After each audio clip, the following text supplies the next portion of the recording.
శ్రీ సత్యసాయి జిల్లా Penugonda TDP MLA అభ్యర్థి సవితమ్మ ప్రచారం జోరుగా సాగుతోంది.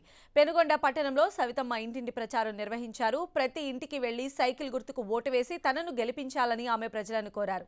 టీడీపీ సర్కార్ రాకతోనే ఏపీ అభివృద్ధి చెందుతుందని, ఇప్పటికే ఏపీ 10 ఏళ్లు వెనక్కి వెళ్లిందని ఆమె ఆరోపించారు. ఇంటింటి ప్రచారంలో సవితమ్మకు మహిళలు ఘన స్వాగతం పలికారు.